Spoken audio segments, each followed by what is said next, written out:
Shondell Jackson was born in February of 1991. His life took a turn for the worst on July 6th of 2009.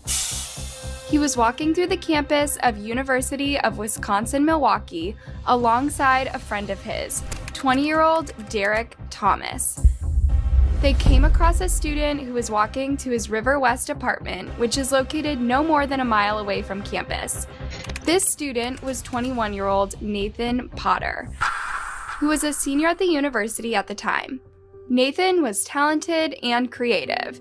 He was well-loved by friends and family, and he had his whole life ahead of him. All of that would change forever when he came across Shondell and Derek.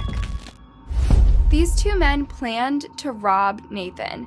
They held him at gunpoint and demanded that he hand over all of his money. But when he insisted that he had none, Shondell shot him and killed him. Both men would later pay for this cowardly and heartless act. He was arrested and his case went to trial. Throughout the entire trial, he showed absolutely no remorse for what he did or sympathy towards Nathan's heartbroken family. At times, he could reportedly even be seen smirking and gesturing towards them. Once, he even smiled at them. Nathan's mother, Denise, acknowledged how evil her son's killer was while speaking to the judge. We see how evil Shondell is in court, looking at us, swearing at us, and smiling. Nathan's father, James Potter, addressed the court as he gave a victim impact statement. Judge, there is nothing that can be said to bring back our Nathan. But your sentence can ensure that Shondell does not have the opportunity as a free man to inflict pain like this again. Is there such thing as pure evil? We think so. He was found guilty of first-degree homicide and robbery. His sentencing occurred while he was just 19 years old. The judge presiding over the case believed that should Shondell ever be released, he would be a public menace, quick to kill again. Not of caring of human life and the need to protect the community, which I also fear for with Mr. Jackson being out in the community. I am going to go ahead on count one, the first degree intentional homicide conviction, and I am going to sentence Mr. Jackson to life imprisonment without possibility for extended supervision. It was then that Shondell quickly looked over his shoulder, presumably to glare at his victim's family. A female officer grabs his head and tries to force him to look forward at the judge, but he struggles against her, a look of pure hatred on his face. Sobbing can be heard in the background, and it's unclear whether the person sobbing is from Shondell's or Nathan's. While this is all going on, Nathan's parents and little sister hold on to each other, tears streaming down their faces silently. Meanwhile, the judge tries to continue with her sentencing. I know that that is something that is reserved for the most serious of cases, and I believe that this case rises to that level. The female officer begins to struggle to try to keep Shondell from looking at the victim's family, and eventually a male officer has to come over to assist her while the sobbing in the courtroom continues to intensify. Someone can be heard moaning in the background, likely one of Shondell's family members.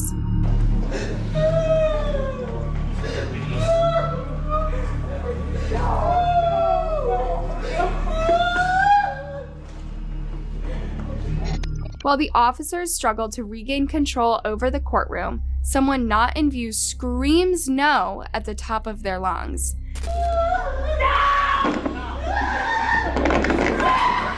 This seems to be all it takes to finally set Shondell over the edge.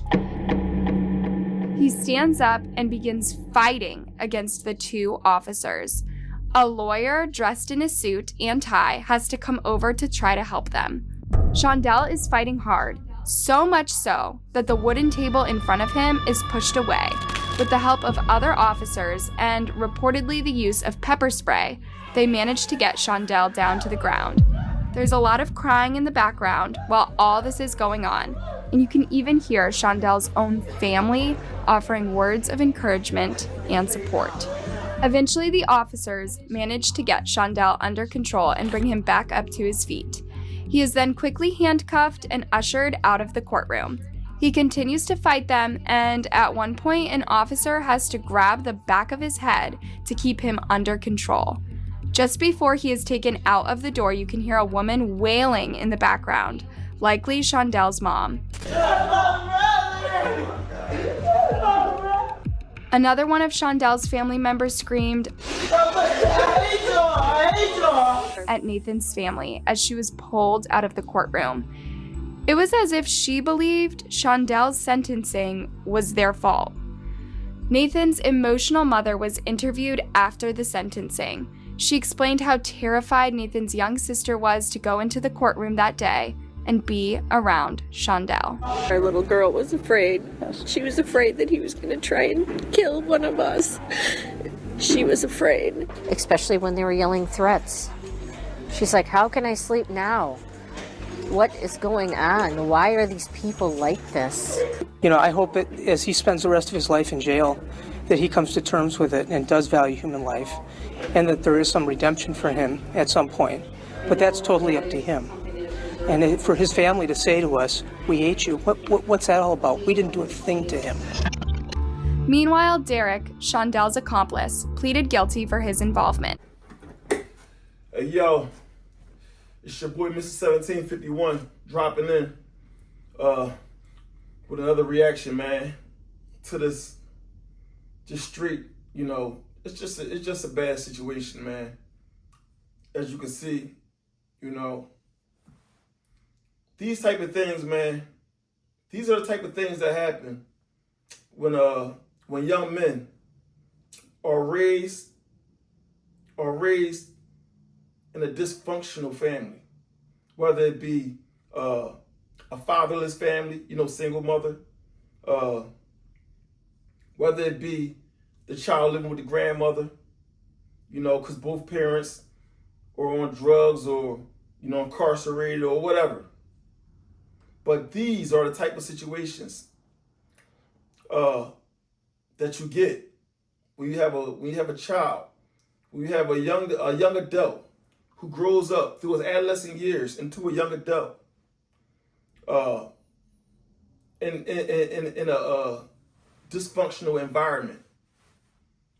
You know, you get guys like these two individuals that unalived this innocent college student that was just headed to his dorm. You know, like I always say, this can happen to anybody. You know, I always tell people to avoid those, you know, being, you know, into the wrong things.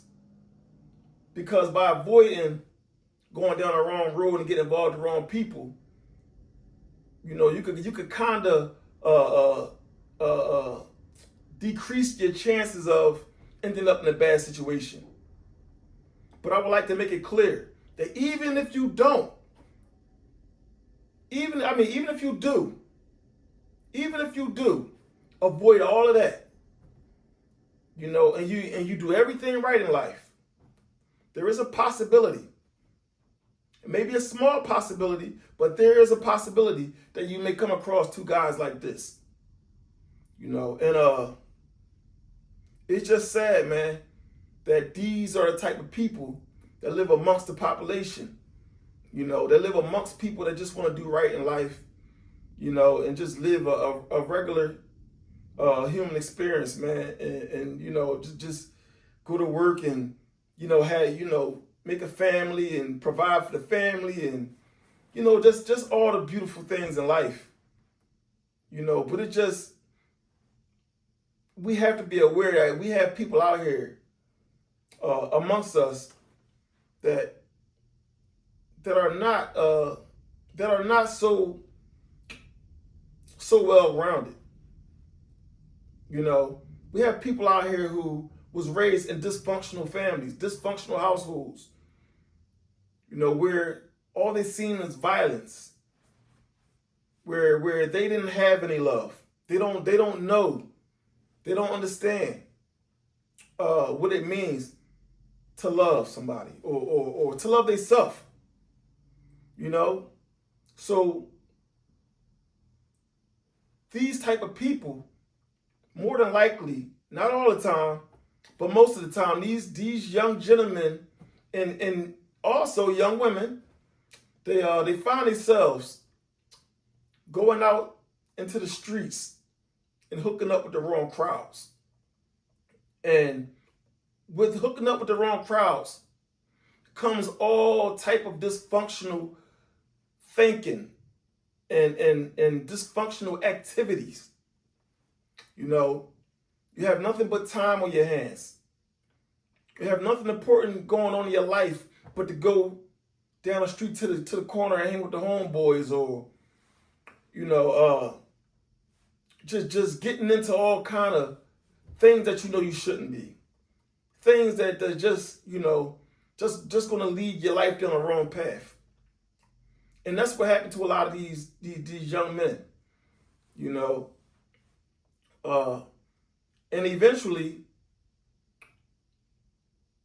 hanging with the wrong crowds will eventually influence you.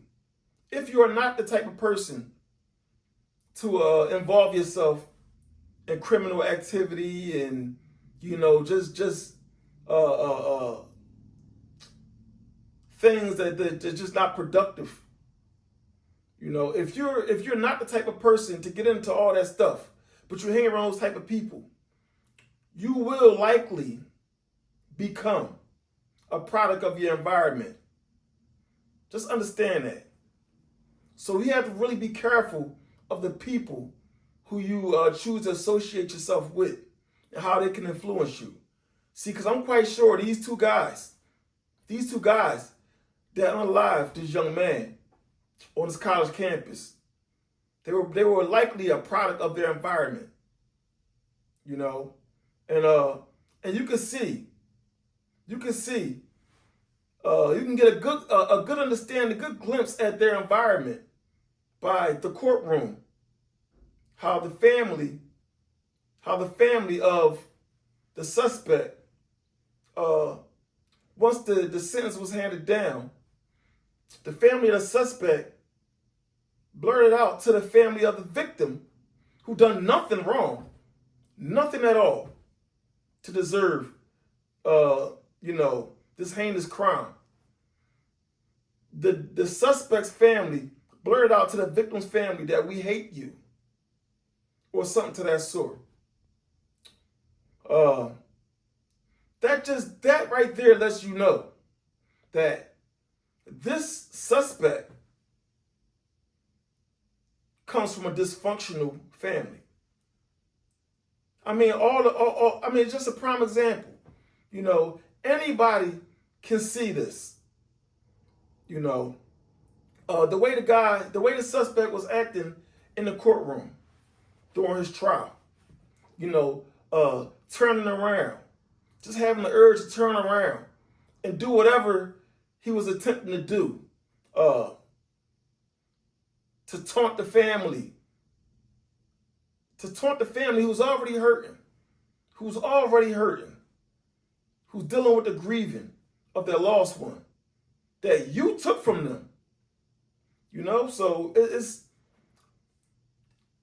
it just shows that this young man was suffering from some sort of mental illness. When I say mental illness, I don't mean schizophrenia or bipolar or a lot of things on the spectrum of mental illness. I mean mentally ill as in mentally unstable. Not regular. Irregular. Affected by evil, man. Affected by the wrong people. Affected by the wrong environment. There is no way. If you murder someone in cold blood that your family should be upset, at the victim's family who you murdered because you got a life sentence or death penalty or whatever it may be.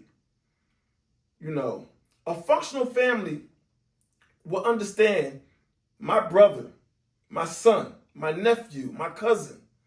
He committed a heinous crime. And this is his consequences.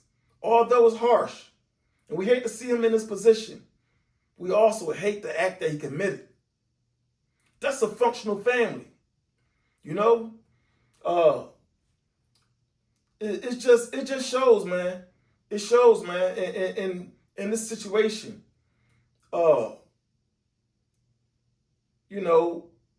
It's like kids like this, man. They need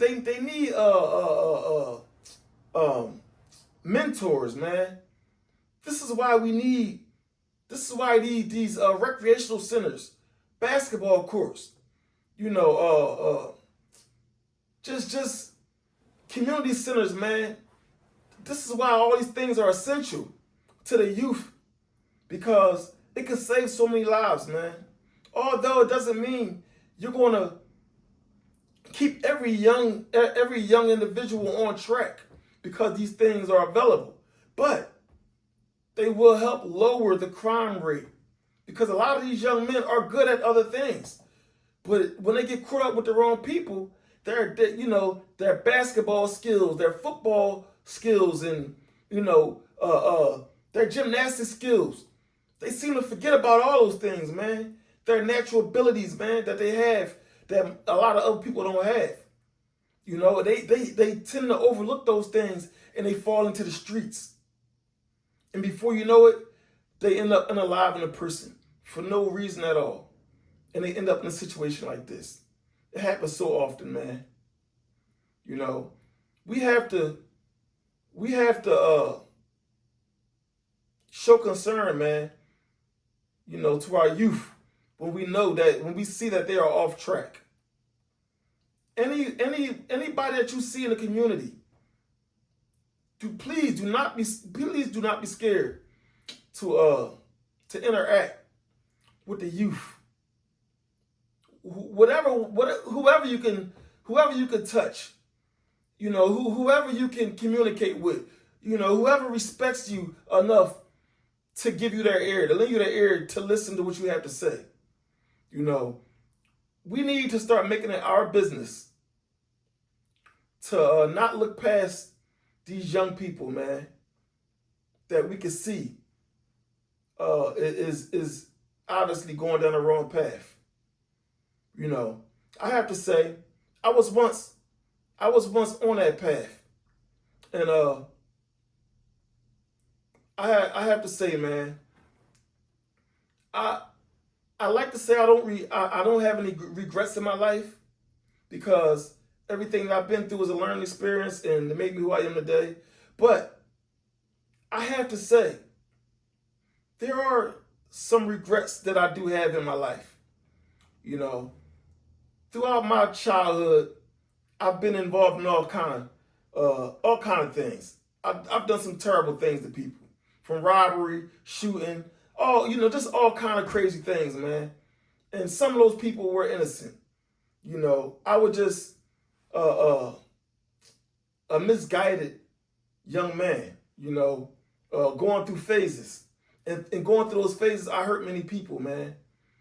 And I pray every day, man, that God, have mercy on me, forgive me, because I know someday I have to go in front of the Maker, man. I have to go in front of the Creator. And everything that I've done in my life, I will have to answer for. So I just want you youth out there to understand, before you go and commit a heinous act like the one these young guys committed, think, use your brain. I always tell you, you have your brain for a reason. use it. Because once you commit a heinous act of that nature, there is no going back. In life, there is no rewinds. There is no do-overs. So just remember that. Just remember that as you walk throughout your life. Just remember that as you meet new people on your journey of life. Because meeting the wrong type of people can mislead you. And before you know it, you could be sitting in a courtroom facing a life sentence because it only took 1 second for you to commit a heinous act like the one these young men just committed.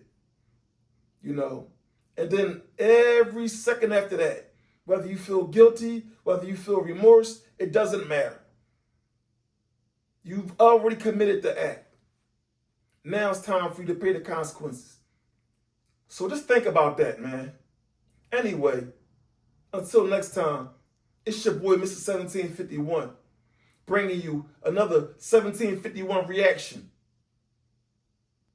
Anyway, until next video. Hey, yo, if you enjoy watching videos like this, make sure that you like, comment, subscribe. Help your brother get into the algorithm so that I can continue to bring you more content, just like the one you just watched. Anyway, until next time, y'all stay up. Yeah. Devil led to my soul, I can't let him get to me. Can't let him get to me. Trying to be a different man, I'm not who I used to be. Had to switch my whole imagery, I'm a changed man. If I didn't believe in myself, who would've believed in me? Even when I was down, nobody knew I needed help. Who would've thought I ain't eat? Many days, many nights, had to swallow my pride and just go to sleep.